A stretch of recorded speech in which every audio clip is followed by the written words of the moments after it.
Imagine the world as a giant board game of Catan. For those who don't know, Catan is a strategy game where players gather resources like wheat, wood, or in sheep, and trade with others to survive and grow. Some players get lucky and start with plenty of resources. Others get stuck on barren land with almost nothing, and they have to rely on clever trading strategies to stay in the game. Now imagine the same thing, but with real countries. Some start with oil, farmland, or gold. Others are stuck with very little. But unlike Catan, in the real world, you don't get to move your settlement. You're stuck with what geography gives you. So how do countries with almost no resources survive, and sometimes even become some of the richest nations on Earth? Today on MapMind, we'll explore how countries play the greatest game of all, survival through trade. Don't forget to subscribe and join Mind Map Nation so you never miss a journey like this. The empty hex problem. Let's start with the most extreme case, countries that seem to have close to nothing. Take Singapore. It is tiny, smaller than New York City, with no oil wells, no farmland, no forests, no minerals. Singapore started on a hex with zero resources, the equivalent to starting on the desert by Catan standards. So how did it survive? By turning itself into a global trading hub. Situated amongst the Indian and Pacific Oceans, Singapore sits at one of the busiest shipping crossroads in the world. Singapore's main trading partners include China, the US, Japan, and Indonesia. It imports raw materials and food while exporting refined goods, financial services, and global logistics. Through this, it has built world-class ports, strong financial systems, and invested in education. Instead of trading wheat or sheep, Singapore trades services, logistics, and brains. Today, it has one of the highest GDPs per capita in the world. This mirrors Catan trades, where one player with nothing vital produces value by acting as the broker between others. The lesson? Even an empty hex can win the game if you master the trading game. Singapore isn't the exception. Other empty hex players include Hong Kong and Luxembourg. Small places with little natural wealth, but powerful financial sectors. Instead of trading bricks, they trade ports and brains instead. The one-resource economy. Now let's consider the opposite situation. Countries that have too much of one thing. Think of Saudi Arabia. Its economy is built on oil, just as Qatar is built on natural gas and Botswana on diamonds. In Catan terms, they rolled the dice and landed on a richer hex. At first, this is a powerful situation to be in. Everyone wants your ore. You can build cities, roads, armies, but there's a catch. What if no one needs her anymore? In the real world, the rise of renewable energy is like the dice changing mid-game. Suddenly, oil isn't worth as much. This is why countries like Saudi Arabia are trying to diversify their economies with futuristic projects like Neom City. It's the same in Botswana. Diamonds brought huge wealth, but dependence on one resource leaves the economy vulnerable if demand falls.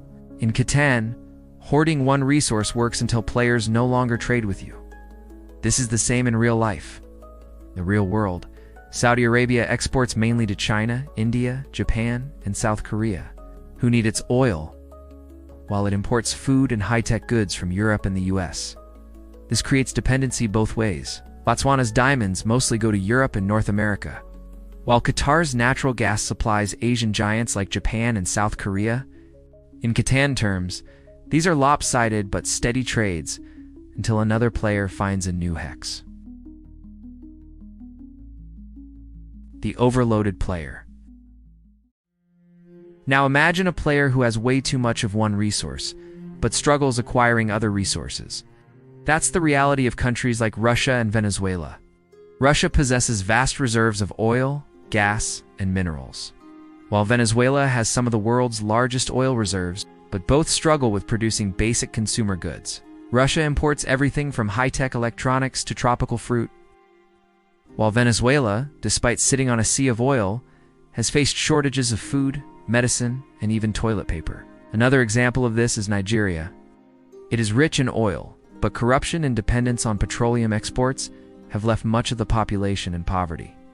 In Catan, that's like having endless stacks of wood but no wheat.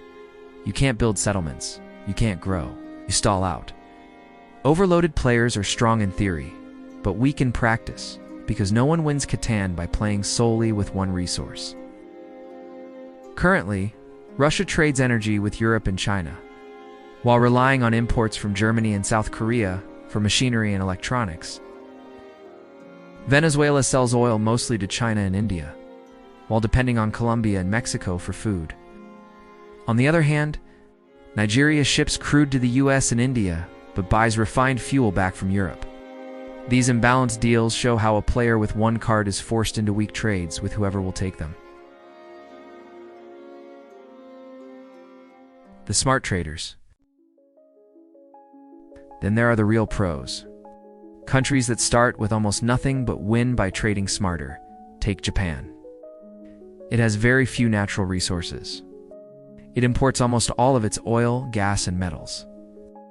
Yet Japan became one of the world's leading economies by importing raw materials, transforming them into high-value products, and exporting them worldwide. Through resources like cars, electronics, and robotics, Japan trades like a Catan master.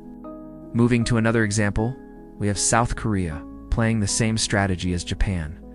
With no major farmland or oil, it built a powerhouse economy based on shipbuilding, semiconductors, and global brands like Samsung and Hyundai. While Switzerland, which has very few natural resources, has built a reputation for banking, precision engineering, and political stability. These nations show that in the real world, Catan, strategy beats luck, proving you don't need to start with resources if you play the trading game well. This can be seen in these countries' trade deals. Japan buys oil and iron ore from Australia and the Middle East, then sells cars to the US and electronics to Europe. South Korea imports grain and fuel from the US and Middle East, while exporting chips and ships to China and Southeast Asia. On the other side, Switzerland acts as a banker for the EU and the US, trading stability and financial services for food, energy, and raw materials. In Catan terms, these are the players with only one brick at the start who leverage it perfectly. In Catan, this is like the difference between the player who hoards or in sheep but can't make a deal, and the player with only one brick who makes smart trades every turn. Resource curse or trade blessing, it all depends on how you play the board. The robber. In Catan, the robber blocks your hex and stops you from collecting resources. In geopolitics, the robber is sanctions, blockades, and embargoes. For example, Iran's oil is blocked by sanctions while Cuba has been cut off for decades. Russia today faces restrictions that block its access to Western technology. The robber shows that sometimes it's not what you have, but whether others let you use it. Discovery cards. Catan also has development cards that can swing the game. Knights are military power, like the US Navy securing sea lanes, or China asserting control in the South China Sea. The Monopoly card represents resource dominance, OPEC controlling oil, or China holding rare earths. The year of plenty is sudden windfalls, like Guyana discovering oil. Victory points are soft power, such as South Korea's exporting culture or Switzerland's exporting stability. These cards remind us that luck, innovation, and strategy can turn the game upside down. But the most important lesson comes when the dice change. In Catan, you can't control what numbers get rolled. In the real world, the dice represents technology, climate, and geopolitics. A century ago, oil was the winning card. Today, the world is shifting toward lithium, rare earths, and clean energy.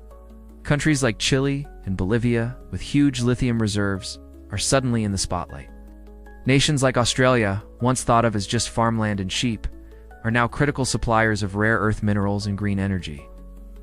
Meanwhile, oil-rich states worry about losing their dominance, and food is becoming a powerful bargaining chip, with nations like Brazil holding keys to global grain supplies. The dice have shifted, the game is changing, and some players will adapt better than others. Everyday impact. Why this matters might sound like abstract geopolitics, but this is the world you live in. The phone in your pocket depends on cobalt mined in Congo and refined in China. And the gas in your car might come from Saudi oil, processed in India, and shipped through Singapore. The wheat in your bread might have started in Brazil, traded through Turkey, and baked in Paris. Every day, your life is shaped by nations playing a giant global game of Catan. When trade works, everyone gets what they need. When it doesn't, shelves go empty, prices skyrocket, and countries fight. So, how do countries with few resources survive? Some, like Singapore and Japan, play the trade game so well, they become richer than resource giants. Some, like Saudi Arabia or Botswana, rely heavily on one card in their hand. Others, like Russia and Venezuela, hoard one resource but struggle to grow.